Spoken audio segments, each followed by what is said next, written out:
Mariée à un démon depuis l'enfance, une dame d'une grande beauté et d'une haute intelligence rencontrait un problème. À chaque fois qu'elle commençait une relation avec un homme, elle finissait par avoir un comportement hostile envers ce dernier. Impolitesse, jalousie, violence. Oui, elle allait même jusqu'à s'attaquer violemment aux hommes et avait un comportement très toxique.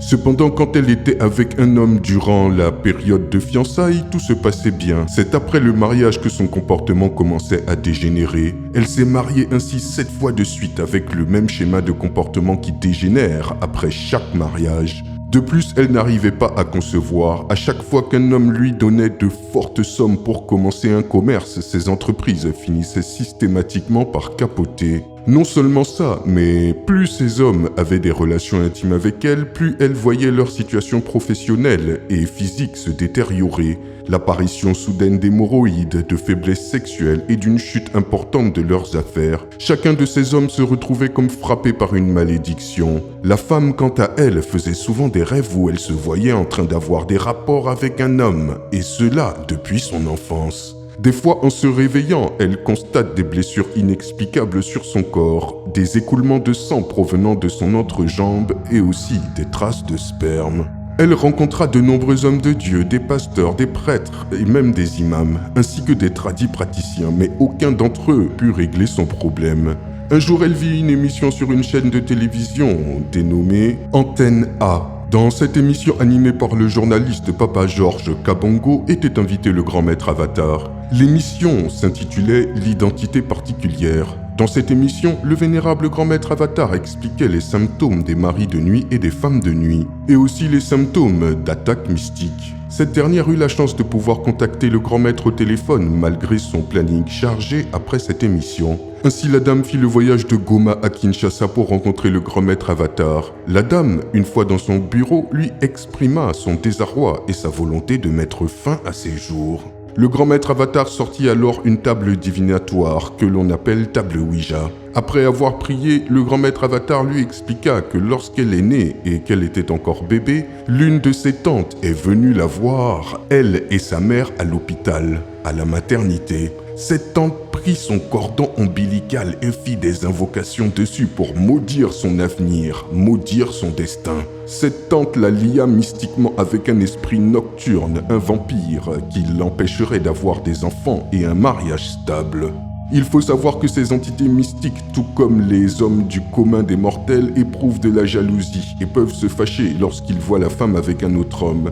Ainsi, cet homme occulte nocturne qui vit dans le pandémonium peut par jalousie prendre possession du corps de la femme et attaquer l'homme dont il est jaloux, c'est-à-dire le mari avec qui la femme est. Ainsi, c'est ce dernier qui est responsable de ce comportement anormal dont souffre la femme après le mariage, pour lui faire détester l'homme avec lequel elle s'est mariée. Non seulement cela impacte le mari sur le plan mental et physique, mais aussi sur le plan spirituel, et cela détruit leur étoile.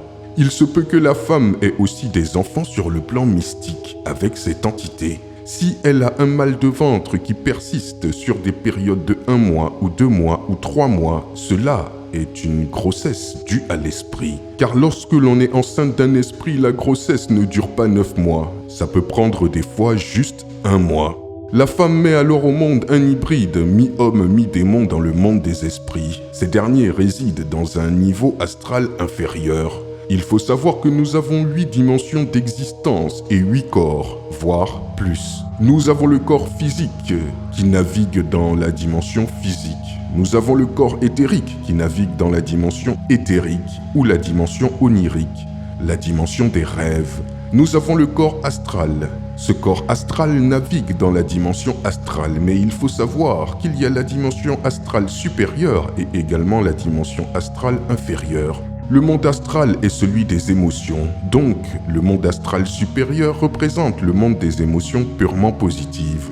L'homme voyage dans l'astral supérieur pour bénéficier des bénédictions, voir les anges et ses ancêtres, pour accueillir et télécharger des événements positifs. A l'inverse, quand l'homme voyage dans l'astral inférieur, il expérimente une fréquence vibratoire basse. Il se retrouve entouré par de mauvaises ondes. Cela se produit lorsqu'il s'endort avec la colère, qu'il est tenté par ses péchés, des péchés comme par exemple le vol ou l'escroquerie. Ainsi, traînant toutes ses actions négatives dans son sommeil, il est vulnérable et peut se retrouver attiré par le monde astral inférieur. Il va expérimenter des rêves de combat où il est attaqué. On va lui faire manger de la viande, cela symbolise qu'on met des maladies dans son corps. C'est donc cette dimension astrale inférieure qui facilite l'attaque nocturne. Cette dimension est habitée par des larves, des scories, des incubes et des succubes. Ces derniers se nourrissent de l'énergie vitale de l'homme ou de la femme concernée. Ainsi, chaque fois que l'on ne vibre pas dans la joie, notre aura n'est pas illuminée et équilibrée. La masturbation, les rapports de même sexe, les pensées négatives et les actes négatifs font de nous des personnes visibles aux yeux de ces êtres de l'astral inférieur. Cette visibilité fait qu'un sorcier satanique peut facilement nous localiser. De même qu'il existe des adresses dans le monde physique, il existe aussi des adresses dans les plans de l'astral inférieur, de l'astral supérieur, éthérique inférieur, éthérique supérieur, mental inférieur, mental supérieur, et ainsi de suite dans d'autres plans d'existence. Nous avons les plans mental, causal, bouddhique, atmique et christique. Ce sont des plans d'existence, et tous ces plans d'existence, nous y demeurons. Mais notre visibilité, notre présence s'accentue en fonction de la façon dont nous vivons sur Terre. Alors lorsque vous vibrez inférieurement, vous êtes facilement attaquable sur les plans astrales inférieurs. Tous les plans inférieurs sont des plans où on peut vous attaquer facilement et vous atteindre. Lorsqu'un sorcier veut te détruire, il va t'enfermer sur le plan astral. Lorsqu'on t'assassine sur les plans astrales, dans le plan physique, tu vas mourir. Le grand maître Avatar expliqua alors à la dame que comme elle avait des enfants dans le monde astral inférieur, il était impossible pour elle d'avoir des enfants dans le monde physique. Ces enfants-là de l'astral inférieur se nourrissent de l'énergie vitale des hommes avec lesquels elle a des relations intimes. Vous avez constaté que vous vivez dans le vagabondage sexuel. À chaque fois que vous couchez avec un homme, ces esprits-là, vos enfants de cet astral inférieur, doivent se nourrir. Lorsque l'homme est vidé énergétiquement, il va voir sa chance diminuer, ses affaires se bloquer.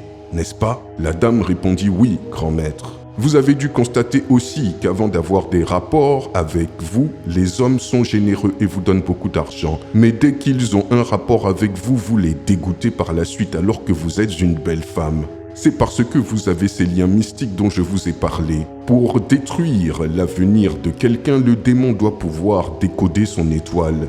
L'étoile d'un homme se trouve dans son sexe. Et ces forces négatives ont mis en vous un piège mystique qui permet de décoder cette étoile.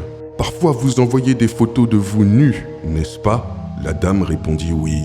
À chaque fois que vous envoyez ces photos de vous nus à un homme, la vie de cet homme-là se détruit, n'est-ce pas? Elle répondit oui, grand maître. Il faut savoir qu'il y a des sexes codés dans les mondes spirituels, sous la mer, sous l'océan, dans la 4e dimension appelée monde Tartaris. Il y a là une sorte de banque qui est appelée Maison Blanche, dirigée par un démon dénommé Lucifige. Ce dernier a un chef nommé Léviathan. Léviathan dirige les 7 dimensions infernales des océans. Sachez que nous avons 14 dimensions. 7 de ces dimensions dites supérieures sont dirigées par l'archange Gabriel et les 7 autres dimensions dites inférieures sont dirigées par le démon Léviathan. À chaque fois que les gens partent chez les féticheurs pour avoir de l'argent, cet argent-là est retiré dans cette banque infernale qui est sous les océans. Comment cette banque est-elle créditée? Cette banque est rechargée par les bénédictions soutirées dans le corps des hommes qui se masturbent. Lorsque tu te masturbes, ton spermatozoïde a une puissance de fécondation sur le plan astral inférieur. Cette fécondation donne naissance à des enfants démons. Ils ont une durée de vie de 7 ans.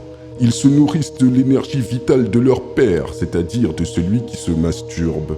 Ainsi, les bénédictions futures de ces pauvres hommes sont téléchargées dans le monde inférieur. C'est pour cela que parfois on voit des hommes qui sont riches mais malheureux, jusqu'à sauter la vie. C'est parce que cette énergie vitale s'est dissoute et la personne perd la joie de vivre. La protection d'un homme sur le plan mystique est assurée par la qualité de son énergie vitale, car cette dernière produit l'aura. Plus l'énergie vitale est de qualité, plus cette protection du bouclier de lumière généré par l'aura est efficace. Cette aura possède 7 couleurs qui correspondent chacune à quelque chose de positif dans votre vie. Le grand maître Avatar explique à la dame que de nombreuses femmes comme elle sont utilisées pour détruire la vie des hommes et enrichir le monde des ténèbres. Pour qu'elle comprenne mieux, le grand maître apporta un seau dans lequel il jeta du sel. Il lui dit alors que l'eau est le miroir du monde des ténèbres. Grâce à l'eau, tout s'enregistre et on peut tout voir. Et le grand maître Avatar prononça les paroles suivantes. Nixa, toi qui diriges les ondines par le nom de Dieu Adonai et par l'intervention de l'archange Gabriel, fais-nous voir ce que nous devons voir.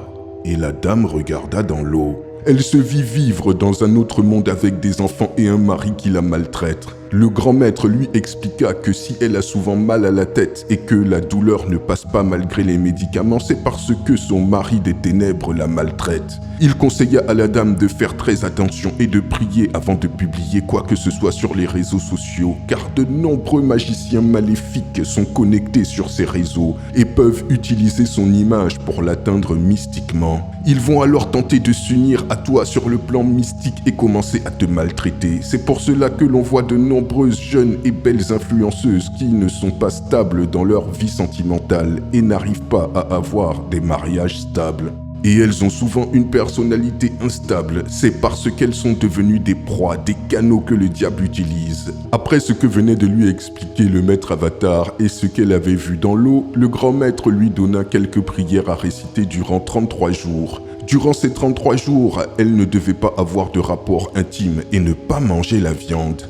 Elle devait réciter le psaume 119 tous les jours à minuit avec d'autres invocations antiques. Après le 33e jour, la dame se rendit chez le grand maître Avatar accompagnée de sa mère. La dame en question s'appelle Brenda et sa mère Monseka. Le grand maître alluma alors 24 bougies symbolisant les 24 Véas, qui sont les seigneurs du karma et du dharma. Ils sont considérés comme de hauts magistrats célestes. Ce sont eux qui jugent les anges, les démons, les humains, les animaux et ainsi de suite. Avant que quelque chose de mal ne puisse arriver à un être humain, un animal ou même une planète, cela est d'abord certifié par les 24 Véas. Ces derniers sont sous la direction de l'archange Tzadkiel et ils habitent un monde angélique que l'on appelle Bina. Le nom vibrant de ce monde angélique est Jéhovah, car il faut savoir que chacun des 12 mondes angéliques est spécifié. Les habitants de ce 3e monde angélique sont appelés les Aralim, c'est-à-dire le trône. Ainsi, le vénérable grand maître Avatar alluma les 24 bougies et se mit à faire les incantations. Il mit la dame Brenda dans un état de sommeil. Tout vêtu de blanc, le grand maître prit un drap mauve qu'il plaça sur la dame. Il ouvrit alors un livre intitulé « Les exorcismes anciens et interdits ». Puis, il va prononcer quelques prières, dont celle-ci. « Écoutez, aspic des enfers, je vous exorcise, de quelque espèce que vous soyez, pour que sans aucun retard vous vous écartiez de cette créature de Dieu, Brenda, et détruisez tout maléfice ou signe de maléfice. Je vous exorcise par celui qui a dit « Je suis celui qui est » et par l'unité parfaite, simple de Dieu. Je vous exorcise par la vérité du seul principe créateur et maître de tout l'univers. Je vous exorcise par Dieu éternel, le Père de l'univers. Je vous exorcise par Dieu le Fils que tous les anges de Dieu adorent. Je vous exorcise par le Saint-Esprit qui procède du Père et du Fils. Je vous exorcise par l'égalité des personnes divines. Je vous ordonne de vous retirer par l'immensité, par la compréhensibilité, l'éternité, l'infinité, l'imitabilité, la justice et la miséricorde de Dieu. Par le nom puissant dédié, Tétragrammaton, Primaeumaton, Anaphéséton, Yem Amatia, Agra, Fiat. Après avoir lancé ces imprécations d'exorcisme, bizarrement, un homme est apparu devant le grand maître Avatar et le gifla. Le grand maître se retrouva alors propulsé hors du cercle de protection. Il demanda à l'homme « Qui es-tu » L'homme répondit « Je suis Moloch, le démon qui a épousé cette femme depuis son enfance. Elle nous a été offerte, tu n'as pas le droit de nous chasser. Tu crois être un grand exorciste, mais tu vas périr ici et maintenant. » Étrangement, il se mit à pleuvoir à l'intérieur même de la maison, ce qui éteignit les bougies. Le grand maître ferma les yeux et grâce aux techniques de dédoublement du corps astral, il manifesta le corps astral supérieur. Le grand maître fait une parenthèse et nous explique que lorsque nous sommes hors de notre corps physique, tout ce que nous allons dire va se manifester, car dans le plan astral, nos paroles se matérialisent. Lorsque l'on prononce par exemple le mot feu, le feu apparaît, ou le mot couteau, le couteau apparaît. Si vous rêvez que vous êtes en train de voler, alors sachez que vous êtes dans le monde astral. Ainsi, un combat de plus de 5 heures éclata entre le grand maître Avatar et le démon Moloch. Le grand maître Avatar invoqua le nom d'un grand homme qui est mentionné dans la Bible, Psaume 110 et Hébreux 6. Son nom est Melchisadec, roi de Salem. Acculé par le démon, le grand maître Avatar invoqua cet homme illustre et prononça les paroles suivantes. 003 bar, 007 bar, Melchisadec, roi de Salem, je suis initié, un hiérophante, un thaumaturge, je suis en danger, souvenez-vous de mon alliance avec vous, souvenez-vous de votre alliance avec David, souvenez-vous de votre alliance avec Abraham, ô grand Melchisadec, que l'immunité sacerdotale agisse. Ainsi apparut ce grand homme mystérieux, Melchisadec. Le grand maître dit alors au démon, « C'est fini, tu n'as plus de place, va-t'en maintenant, sinon je vais dissoudre ton esprit. » Le démon Moloch fut pris de panique et de peur, et il disparut sur le champ. Le grand maître remercia Melchisadec, retourna dans son corps physique et se réveilla. Il conclut l'exorcisme et sortit la dame de son sommeil. La dame vit alors que la maison était remplie d'eau et que le grand maître était blessé au visage. Le grand maître lui dit « Pars, tu es maintenant libre et ne pêche plus. » Le grand maître appela la mère de la dame et lui dit « Attention, lorsqu'on vient d'accoucher, il y a des gens qui viennent vous rendre visite. Ils touchent votre enfant et prononcent des paroles négatives sur lui pour le maudire et voler son étoile. Attention également au cordon ombilical et aux couches de l'enfant. » Il est important alors de faire des prières jaculatoires sur l'habit de l'enfant, aussi sur les couches que tu jettes dans la poubelle, car il y a des démons qui vont dans ces poubelles pour prendre les couches, les lingettes menstruelles ou des vieux habits, pour bloquer l'étoile des gens. Mais maintenant, ta fille est libérée du maléfice qu'on lui a jeté lorsqu'elle était enfant. 3 mois plus tard, la dame Brenda se maria et eut 3 enfants. Son mariage est stable et elle vit désormais aux États-Unis. Morale de l'histoire, il faut être vigilant face à des événements malheureux qui surviennent dans votre vie et se répètent en permanence comme une malédiction. Par exemple, ceux qui n'arrivent pas à arrêter la masturbation. Cela veut dire que le diable utilise cela pour les détruire. C'est tout pour aujourd'hui.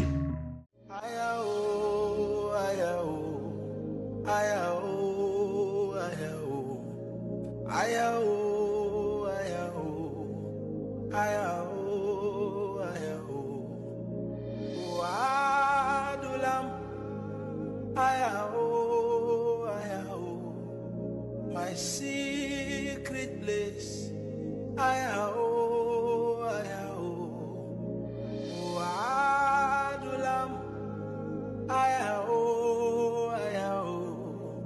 my secret place,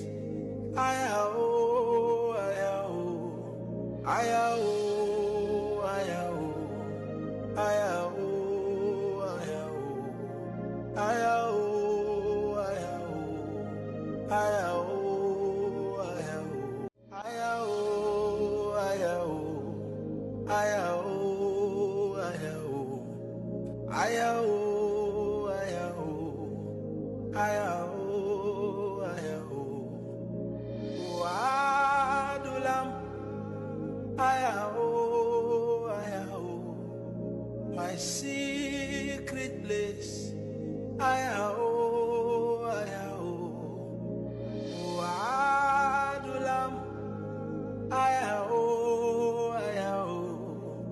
my secret